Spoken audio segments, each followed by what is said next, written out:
Paulo e Estevão, pelo Espírito Emmanuel, psicografia Francisco Cândido Xavier. Segunda parte, capítulo 3, parte 4.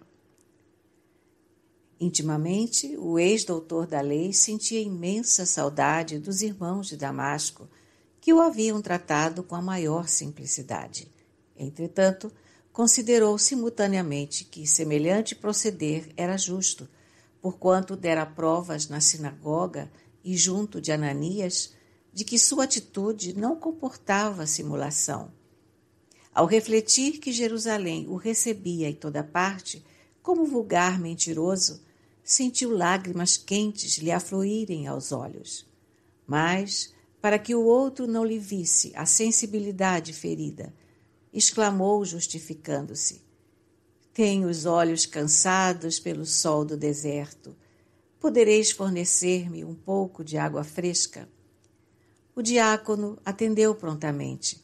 Daí a instantes, Saulo mergulhava as mãos num grande jarro, lavando os olhos em água pura.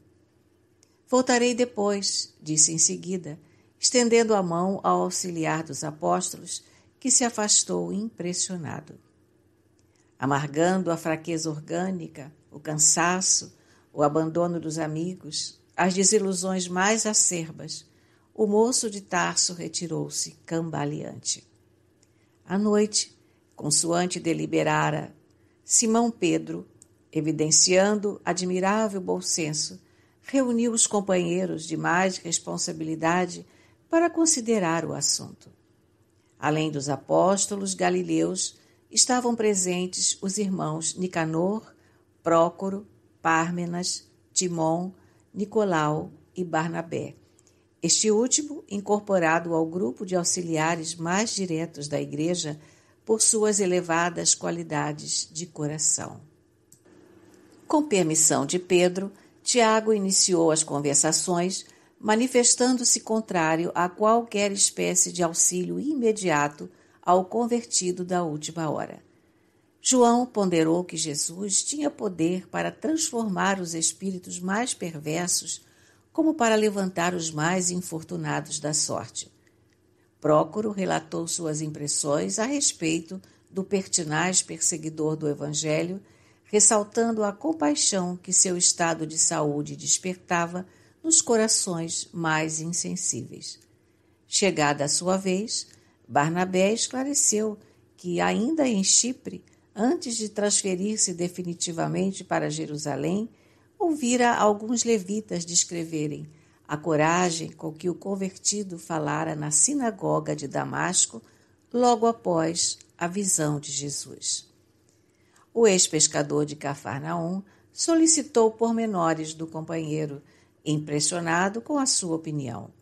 Barnabé explicou quanto sabia, manifestando o desejo de que resolvessem a questão com a maior benevolência. Nicolau, percebendo a atmosfera de boa vontade que se formava em torno da figura do ex-rabino, objetava com a sua rigidez de princípios. Convenhamos que não é justo esquecer os aleijados que se encontram nesta casa, vítimas da odiosa truculência dos asseclas de Saulo. É das criaturas que se exija cuidado com os lobos, que penetram no redil sob a pele das ovelhas. O doutor da lei, que nos fez tanto mal, sempre deu preferência às grandes expressões espetaculares contra o Evangelho no Sinédrio. Quem sabe nos prepara atualmente nova armadilha de grande efeito? A tal pergunta, o bondoso Barnabé curvou a fronte em silêncio. Pedro notou que a reunião se dividia em dois grupos. De um lado estavam ele e João chefiando os pareceres favoráveis. Do outro, Tiago e Filipe encabeçavam o movimento contrário. Acolhendo a admoestação de Nicolau, exprimiu-se com brandura. Amigos, antes da enunciação de qualquer ponto de vista pessoal, conviria refletirmos na bondade infinita do Mestre.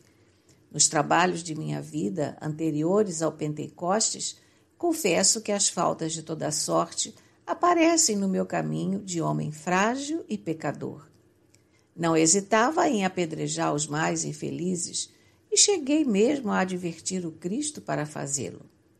Como sabeis, fui dos que negaram o Senhor na hora extrema. Entretanto, depois que nos chegou o conhecimento pela inspiração celeste, não será justo olvidarmos o Cristo em qualquer iniciativa.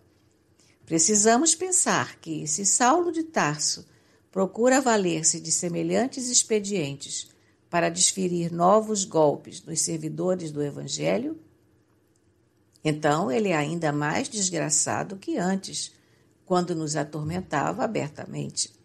Sendo, pois, um necessitado, de qualquer modo, não vejo razões para lhe recusarmos mãos fraternas.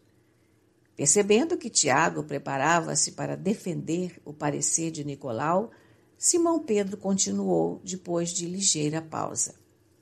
Nosso irmão acaba de referir-se ao símbolo do lobo que surge no redil com a pele das ovelhas generosas e humildes. Concordo com essa expressão de zelo. Também eu não pude acolher Saulo quando hoje nos bateu à porta, atento à responsabilidade que me foi confiada.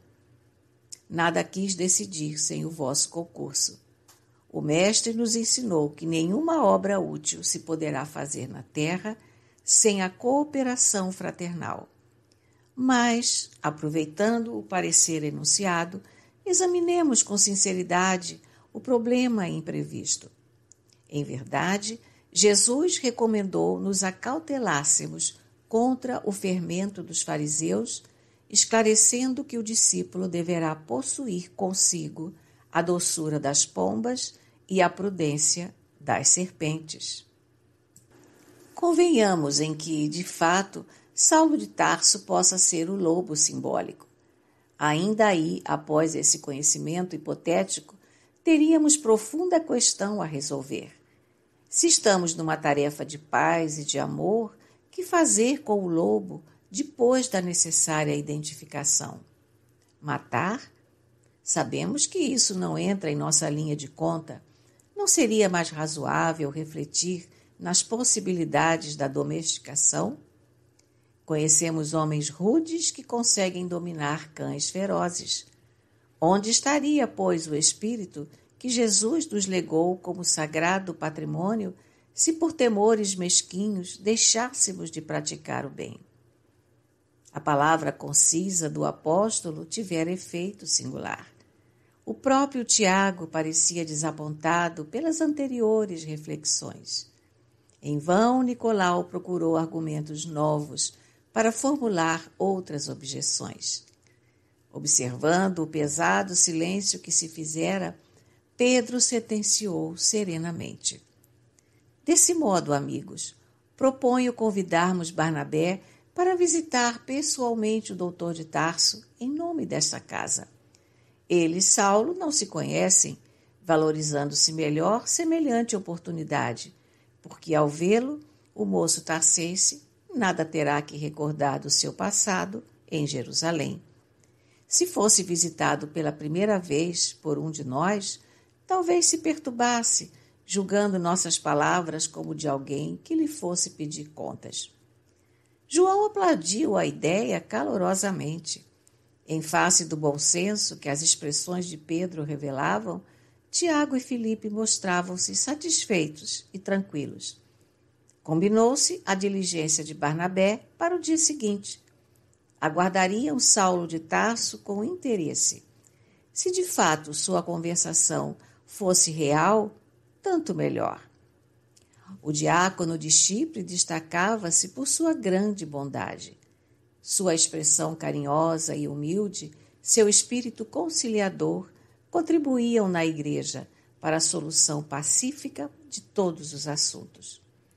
Com um sorriso generoso, Barnabé abraçou o ex-rabino pela manhã, na pensão em que ele se hospedara. Nenhum traço da sua nova personalidade indiciava aquele perseguidor famoso que fizera Simão Pedro decidir a convocação dos amigos para resolver o seu acolhimento. O ex-doutor da lei era todo humildade e estava doente. Indisfarçável fadiga transparecia-lhe nos mínimos gestos. A fisionomia não iludia um grande sofrimento. Correspondia às palavras afetuosas do visitante com um sorriso triste e acanhado. Via-se-lhe, entretanto, a satisfação que a visita lhe causava. O gesto espontâneo de Barnabé sensibilizava-o.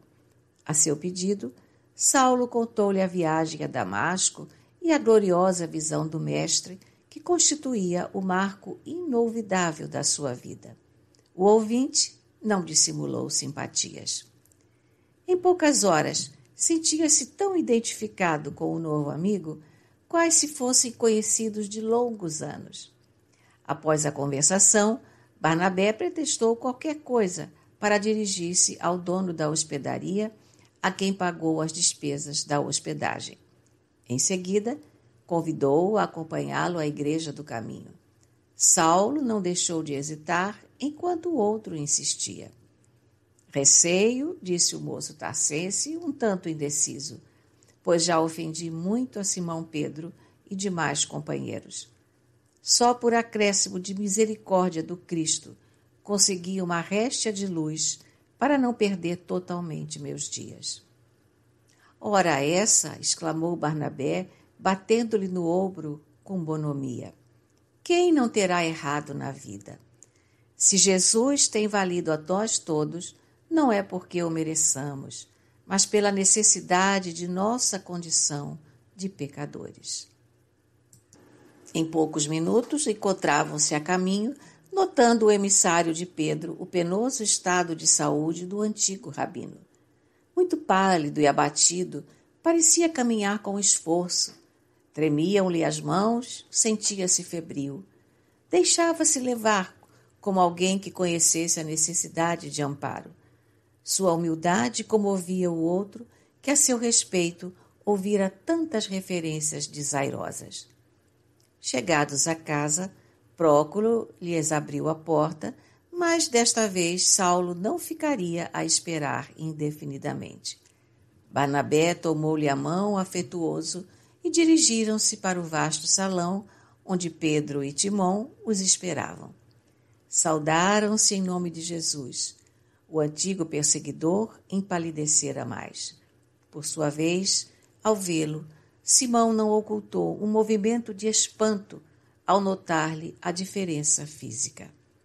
Aqueles olhos encovados, a extrema fraqueza orgânica, falavam aos apóstolos galileus de profundos sofrimentos.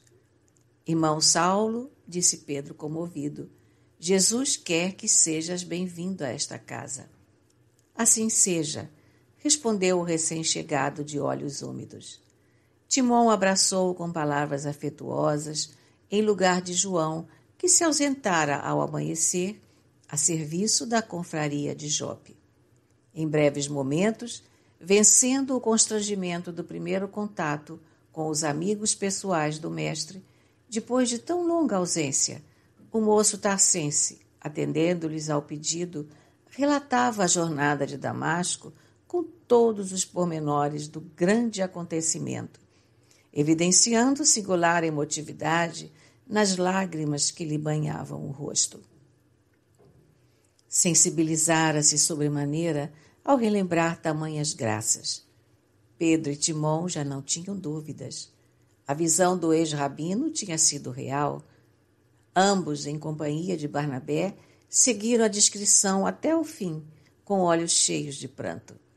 Efetivamente, o mestre voltara, a fim de converter o grande perseguidor da sua doutrina.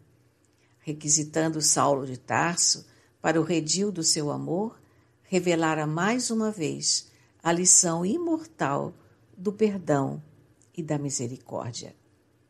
Terminada a narrativa, o ex-doutor da lei estava cansado e abatido, instado a explanar suas novas esperanças, seus projetos de trabalho espiritual, bem como o que pretendia fazer em Jerusalém.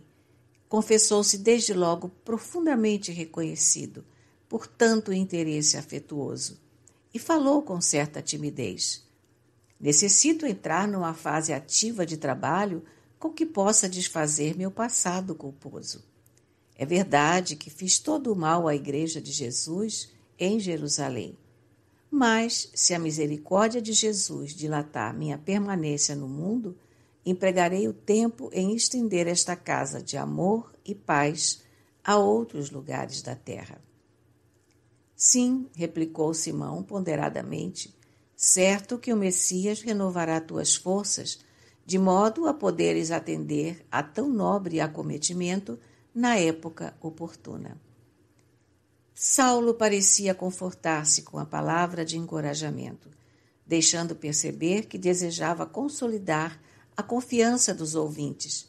Arrancou das dobras da rafada um rolo de pergaminhos e, apresentando-o ao ex-pescador de Cafarnaum, disse sensibilizado: aqui está uma relíquia da amizade de Gamaliel que trago invariavelmente comigo. Pouco antes de morrer, ele deu-me a cópia das anotações de Levi concernentes à vida e feitos do Salvador. Tinha em grande conta estas notas porque as recebeu desta casa na primeira visita que lhe fez. Simão Pedro, evocando gratas recordações, tomou os pergaminhos com vivo interesse. Saulo verificava que o presente de Gamaliel tivera a finalidade prevista pelo generoso doador.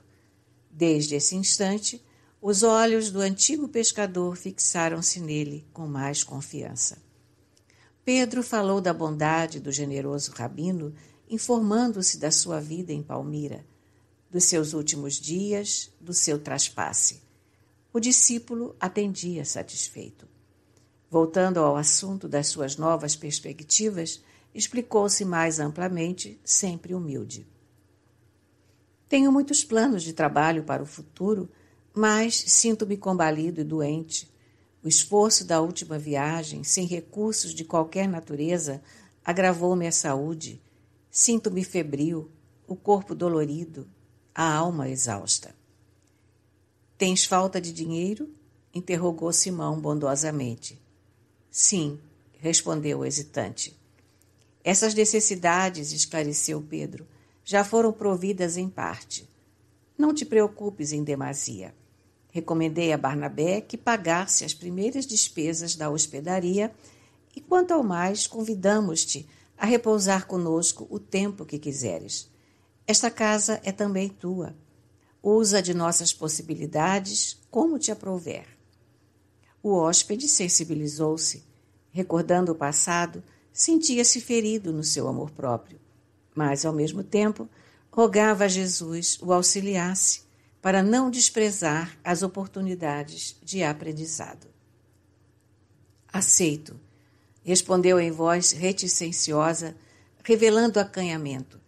Ficarei convosco enquanto minha saúde necessitar de tratamento.